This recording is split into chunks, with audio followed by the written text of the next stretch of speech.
আয়োজিত জুলুসে যেই সমস্ত ভাইয়েরা বাবারা আজকে অংশগ্রহণ করেছেন, আমি সর্বপ্রথম সকলকে মুবারকবাদ জানাচ্ছি, ধন্যবাদ জানাচ্ছি।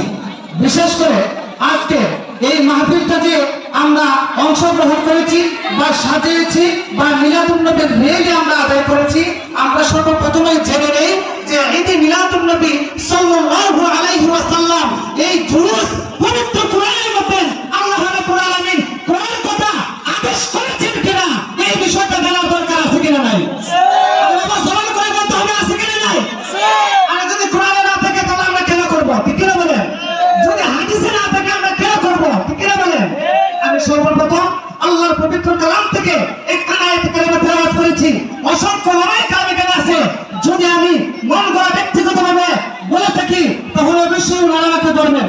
আল্লাহ কোরআনের মধ্যে বলেন, কুল বিফাদলিল্লাহি ওয়া বিরহমাতিহি ফাবিযালিকা ফালইফরাহু হুয়া খায়রুম মিম্মা ইয়াজমাউন।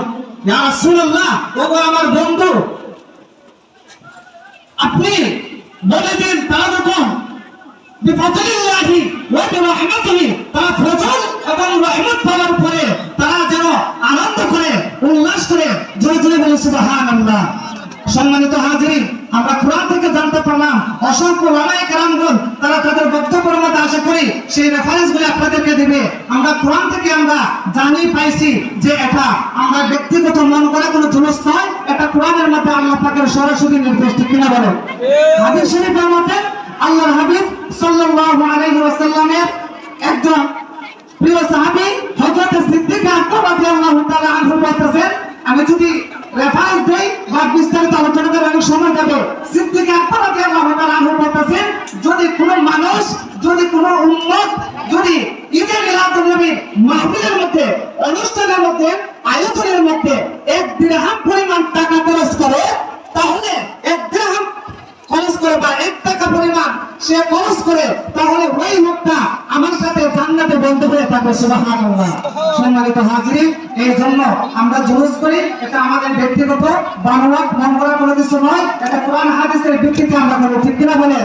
মৃত্যুর আগ পর্যন্ত যতদিন এই পৃথিবীতে থাকবো ততদিন পর্যন্ত ঈদে মিলাদুন নবীর জুলুস আমরা করতে চাই কি চাই না?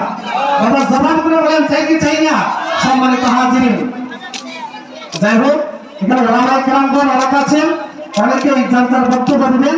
এখানে আমরা বিশেষ করে সবাই কথা বলার যোগ্যতা আছে, আর 2-1 মিনিটের ভেতরে আসলে কথাগুলি বুঝিয়ে বলা সম্ভব না। তারপরেও আমরা মূল কথা হচ্ছে আজকের অনুষ্ঠানের মধ্যে অংশগ্রহণ করেছি আমরা একমাত্র মহব্বতে। ঠিক কিনা বলেন? যারা এর মধ্যে মহব্বত আছে, মিলাদুন নবীর প্রেম আছে, তারা বলে বুঝবে না। যাদের মধ্যে প্রেম নাই, যারা আল্লাহর হাবিবের শত্রু, আবু জাহেলের উত্তরসূরি, তারাই মিলাদুন নবীর দলে বুঝবেন। ঠিক কিনা বলেন? সম্মানিত হাজির, আল্লাহ পাক যেন আমাদের আজকের আয়োজনকে কবুল করে নেয়, মঞ্জুর করে সকল বলে আমিন। আসসালামু আলাইকুম ওয়া রাহমাতুল্লাহ।